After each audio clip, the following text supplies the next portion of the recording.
stunning time of year. Fall colours on full display.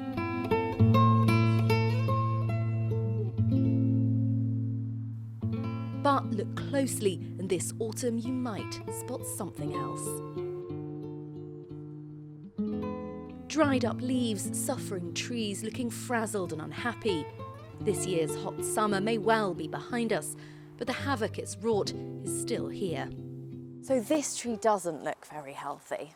No, this is a deciduous azalea, and in fact, although it looks like just sort of normal sort of leaves breaking down in the autumn, this azalea has looked like this for most of the summer, and that's a result of the high temperatures and the lack of rainfall through the growing season. Which is quite sad, isn't it? It is sad to see.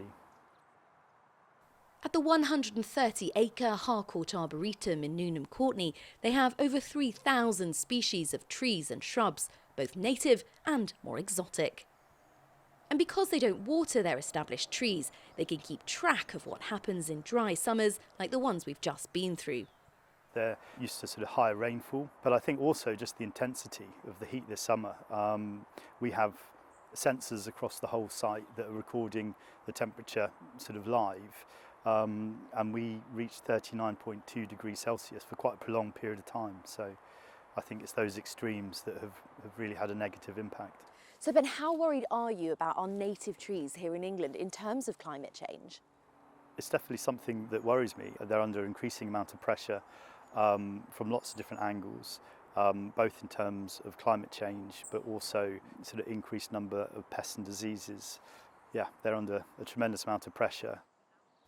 Climate change means in time, whole species of tree could move away from our part of the country.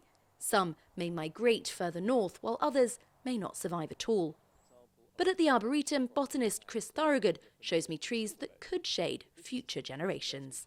So Chris, what have we got here? So here we have a special kind of birch, not a silver birch, a birch that's been wild collected in Japan.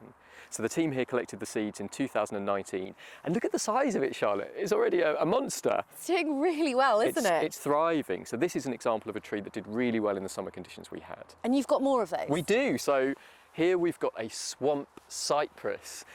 So this is an example of a tree that enjoys long, hot summers, but also doesn't mind getting its roots wet in winter, which a lot of trees don't like. So this is an example of a tree that can endure changing conditions. So this might be something that we see more of in future? It might well be, Charlotte. And the reality is we're going to have to think very carefully about what sorts of trees we're planting, because these trees will be around for the next 100, 200 years, much longer than we will.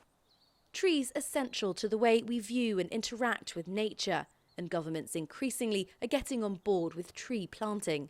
But choosing the right species is vital. The conservation and observation work being done in places like this will help us understand which trees will survive best under different climate circumstances. And that will help all of us imagine and grow the treescapes and forests of the future. Charlotte Briere-Edney, ITV News, Harcourt Arboretum.